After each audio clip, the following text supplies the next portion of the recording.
चलिए शुरू करते हैं। सेट नंबर आपका 6 है ज्योग्राफी का। तो चलिए आ गए हैं हम लोग सभी एग्जाम के लिए।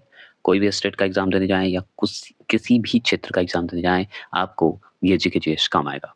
पहला क्वेश्चन आपका है, अंतर्राष्ट्रीय दिनांक रेखा कहाँ से होकर गुजरती है? तो कहाँ से होकर गुजरती है? तो हम जानते हैं 180 डिग्री देशांतर से होकर गुजरती है। ये क्वेश्चन क्लियर हो गया। बी आंसर जो लगाए वो उनका सही लगाए। दूसरा प्रश्न है, सबसे छोटे मार्ग द्वारा यात्रा करने का आयोजन करने वाले व्यक्ति को अनुसरण करना चाहिए, बताइएगा। तो ये देशांतरों का अनुसरण करना होगा, तभी होगा। ठीक है, चलिए यात्री के लिए हो रहा है। तीसरा प्रश्न है कि निम्नांकित में से कौन सी ऊंचाई जो है भू स्थिर उपग्रहों की है? तो इस ऑप्शन के हिसाब से ऊंचाई पूछ रहा है, तो 36,000 किमी ऊंचाई जो है भू स्थिर उपग्रहों की है। 36,000, 36 है ना, जानते हैं। चलिए चौथे प्रश्न की बात करें तो सूर्य में नाभिकीय ईंधन है, तो इस ऑप्शन के हिसाब से बताइए। तो इस हिसाब से option number D hydrogen gas. सूर्य में नाभिकीय ईंधन है हाइड्रोजन। पांचवा प्रश्न क्या है सुनिए, भूपृष्ठ से परिवर्तित अवरक्त विकिरण के अवशोषण द्वारा यहाँ पे देखिए भू वायुमंडल के तापमान में वृद्धि की प्रक्रिया को क्या कहते हैं? तो इस प्रक्रिया को हम कहते हैं ग्रीन हाउस प्रभाव कहते हैं। और क्या मतलब, जो अवरक्त जो विकिरण है, हानिकारक जो विकिरण है अवशोषण द्वारा करता है, तो ये प्रक्रिया हमारा ग्रीन हाउस प्रभाव है। समझिए। चलिए छठे प्रश्न की बात करें, आप थोड़ा इसमें ध्यान से सुनना होगा कि शनि के रिंग्स छल्ले को कहते हैं, ब्लैक को कहते हैं। रिंग्स के खोज का श्रेय किसे है? तो देखिए अगर मान लीजिए डच एक खगोलीय शास्त्री थे जो कि वो 1655 में खोज किए थे और रिंग्स के बारे में किए थे, तो इनका नाम आता है हुंजे। हुंजे का नाम सुने होंगे, हुंजेस बोला जाता है ऐसे। हुंजेस का नाम सुने, लेकिन इसमें ऑप्शन में तो है नहीं, तो आप किनको टिक लगाइएगा? इसमें गैलीलियो का नाम लिखिएगा, क्योंकि गैलीलियो भी थे, जो कि सबसे पहले गैलीलियो कहा जाता है 1610 में। ठीक है, चलिए आगे बात करते हैं सातवें प्रश्न। सातवां प्रश्न है कि चंद्रमा को पृथ्वी के चारों ओर एक बार घूमने में निकटतम समय लगता है। चंद्रमा को सोचिए घूमने में, चंद्रमा की बात हो रही, मून की, बताइए क्या होगा आंसर? उसका आंसर जवाब दीजिए। तो ऑप्शन नंबर सी 28 दिन, 28 डेज लगते हैं, ये तो हम लोग जानते हैं।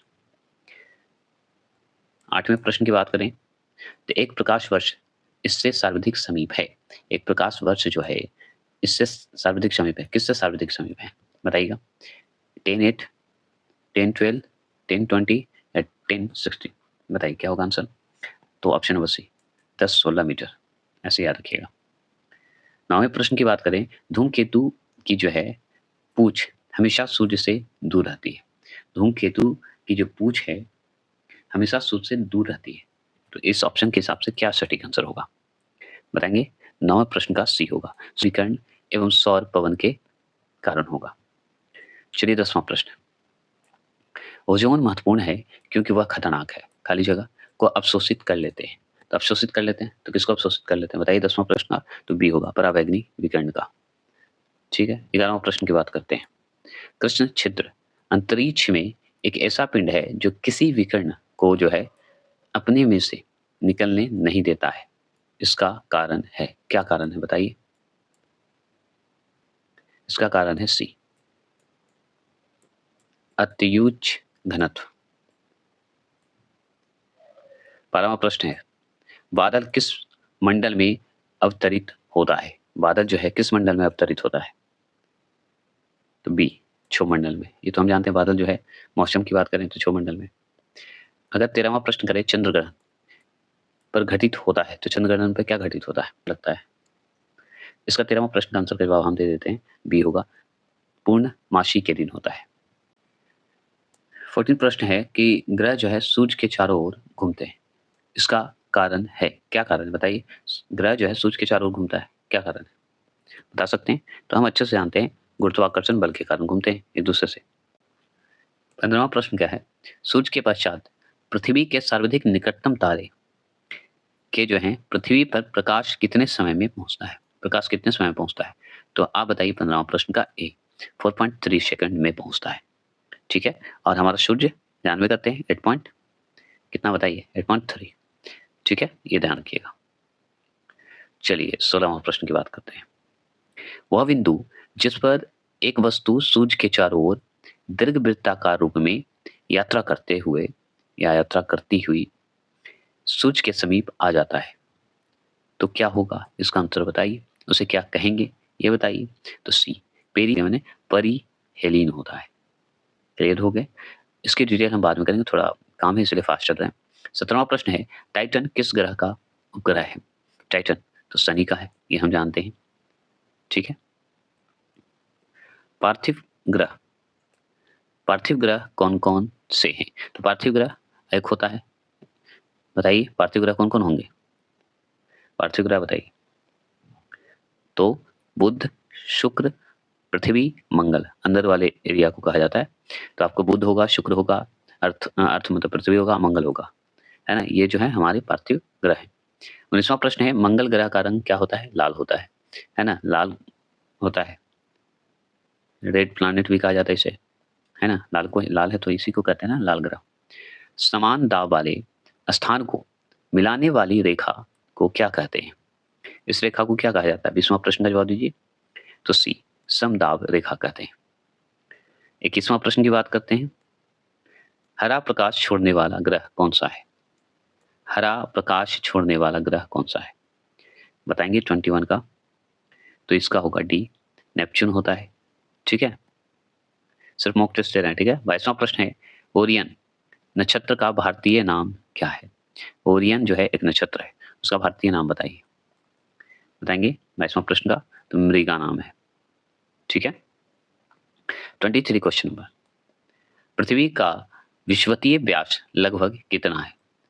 विश्वतीय व्यास, देखिए इस बुक के हिसाब से आंकड़े अलग हैं और भी एनसीईआरटी के आंकड़े अलग हैं, जो कि हम पढ़ाएंगे तो बता देंगे। अभी सिर्फ मुक्त टेस्ट हैं, तो इसमें इस हिसाब से बताइए, आपको जो आंकड़े याद है वो बताइए। तो 23वें प्रश्न का बी होगा 12,756 किमी होगा, और ये सही है। 24वां प्रश्न है, पृथ्वी की आयु ज्ञात की जाती है? पृथ्वी की आयु कैसे ज्ञात की जाती है बताइए 24 का। तो ए, यूरेनियम काल निर्धारण द्वारा, है ना?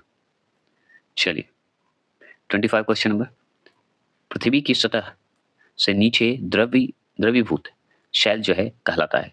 शैल मतलब चट्टान, द्रवीभूत जो गला हुआ मैग्मा को कहते हैं, है ना?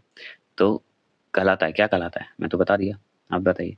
तो शैल मूल कहते हैं, मैग्मा कहते हैं। द्रवीभूत, द्रवीभूत जैसे ही शैल आएगा वो समझिए मैग्मा। 26 क्वेश्चन नंबर, पृथ्वी मतलब ग्लोब, ग्लोब पे है, पृथ्वी को बताया जा रहा है। पृथ्वी का अक्ष इसके समतल के लंब से कितना झुका होता है? तो कितना झुका होता है बताइए। बहुत ईजी है, 23.5 डिग्री झुका होता है। क्या कि 66.5 डिग्री? बताइए 26 का 66.5 डिग्री लंब से झुका होता है। ठीक है, 66.5 डिग्री झुका होगा। 27वां प्रश्न, पृथ्वी अपने अक्ष पर झुकी हुई है, यह अपने अक्ष तल पर कितने अंश से झुकी हुई है? कितने अंश से झुकी हुई है? तो 27वां प्रश्न का जवाब दीजिए। तो 23.5 डिग्री। अब यहाँ पे क्लियर कर लीजिए, पृथ्वी का अक्ष, ठीक है, समतल के लंब से कितना झुकेगा? समतल के लंब से बराबर के 66.5 डिग्री। अगर पृथ्वी अपने अक्ष पर झुकी हुई है, अपने अक्ष पे ही झुकी हुई है, अपने अक्ष तल पर कितने अंश झुकेगी? तो 82.5 डिग्री। ठीक है, क्लियर हो गया? समतल लंब नहीं पूछ रहा है, अपने ही अक्ष पर झुकी हुई है, तो 23.5 डिग्री। 28वां प्रश्न, पृथ्वी का ध्रुवीय व्यास उसके विश्वतीय व्यास से कितना कम है? बताइए 28 का आंसर का जवाब। तो सी होगा 42 किमी। ठीक है। 29 क्वेश्चन है, पृथ्वी के ऊपर पट्टी में कौन सा तत्व जो है प्रचुर मात्रा में पाया जाता है? बताइए। तो ये ऑक्सीजन पाया जाता है, और क्या ऊपर पट्टी पे। 30वां प्रश्न, निम्नलिखित धातु युग्मों में से जो है कौन सा युग्म पृथ्वी के आंतरिक क्रोड को बनाता है? आंतरिक क्रोड को बनाता है, आंतरिक रूप से। आंतरिक मतलब भीतर की ओर। तो बताइएगा 30वां प्रश्न का। तो ये निकल एवं लोहा। ठीक है, निकल एवं लोहा से धातु होते हैं उसमें। 31वां प्रश्न है, निम्नलिखित में से किसने पहली बार कहा था या कहा कि पहली बार कहा कि पृथ्वी गोल है? कौन कहा बताइए। 31 का आंसर का जवाब दीजिए। तो ए, अरिस्टोटल का है। कौन का है? अरिस्टोटल का है। 32, कौन सा घटक है जो वायुमंडलीय परिवर्तन में भूमिका निभाता है? बताइए। बी, जलवाष्प धूलकण। 33, पृथ्वी के क्रस्ट के भीतर की हलचल का अध्ययन किस में किया जाता है? तो किस में किया जाता है बताइए? तो सी, प्लेट टेक्टोनिक्स अध्ययन किया जाता है, उसे हम कहते हैं प्लेट टेक्टोनिक्स कहते हैं। सिर्फ मॉक टेस्ट दे रहे हैं तो थोड़ा ठीक है। 49 49वीं पैरेलल किन दो देशों के बीच की सीमा है? मतलब 49वीं डिग्री चैनल जो है, 49वीं चैनल जो है वो बताइए किन दो देशों के बीच की सीमा बनाता है? बताइए 49 49 का बताइए। बी, यूएस और कनाडा, यूएसए और कनाडा। 35 पृथ्वी की धुरी है, पृथ्वी की धुरी बताइए, झुकी हुई है, कौन नहीं जानता है? 36 किसी पिंड का भार अधिकतम कहाँ होगा? किसी पिंड का भार अगर अधिकतम हो तो कहाँ होगा? बताइए 36 का। बी, ध्रुव पर होगा। 37 सबसे छोटा महाद्वीप कौन नहीं जानता है? ऑप्शन नंबर बी, ऑस्ट्रेलिया, है ना। 38 क्वेश्चन में निम्नलिखित में से कौन सा विश्व का सबसे बड़ा महाद्वीप है? तो एशिया महाद्वीप है, कौन नहीं जानता है? बहुत इजी क्वेश्चन है ये। 40वां प्रश्न, अफ्रीका देश घाना का पुराना नाम क्या है? घाना का पुराना नाम पूछा है, सॉरी, का पुराना नाम क्या था? बताइए। 39 का आंसर का जवाब दीजिए। इसका आंसर का जवाब गोल्ड कोस्ट था, सी नंबर आंसर है। 40वां प्रश्न का जवाब दीजिए। जिम्बाब्वे, जिम्बाब्वे को पहले जाना जाता था, तो जिम्बाब्वे को पहले जाना जाता था, किस नाम से जाना जाता था? बताइए। बताएंगे 40वां प्रश्न का, तो रोडेशिया के नाम से जाना जाता था। ऑप्शन नंबर ए, रोडेशिया के नाम से जाना जाता था। चलिए 41 क्वेश्चन नंबर, एशिया महाद्वीप का सबसे बड़ा द्वीप कौन सा है? एशिया महाद्वीप का सबसे बड़ा द्वीप अगर आपसे पूछ दे क्या जवाब दीजिएगा? वोर्नियो, वोर्नियो जो है सबसे बड़ा द्वीप है एशिया का। 42 क्वेश्चन नंबर है, माजुली, माजुली विश्व का सबसे बड़ा नदी द्वीप असम में किस जिले में स्थित है? असम के कौन से जिले में स्थित है? बताइए। मतलब जिले में है, कहाँ है? असम के कौन से जिले में? 42 का, तो इसका है ए, जोरहट में। चलिए 43, यूरोप में अल्पस, उत्तरी अमेरिका में रॉकीज, दक्षिण अमेरिका में एंडीज किसके उदाहरण है? तो पर्वत के उदाहरण होंगे। कौन से पर्वत के, ये बताइए। तो बलित पर्वत के उदाहरण है ये सब। अल्पाश जो है, अल्पस बोलते हैं यूरोप में, अल्पस जो है, रॉकी जो है, दक्षिण अमेरिका में एंडीज है, ये सब जो है आपका बलित पर्वत है। 44 है, हवाई जहाज प्रायः उड़ते हैं तो समताप मंडल में उड़ेंगे, उसमें मौसमी नहीं होते हैं। क्षोभमंडल में बादल उदल की बात होती है, तो समताप मंडल में चल सकता है। ठीक है 44 का।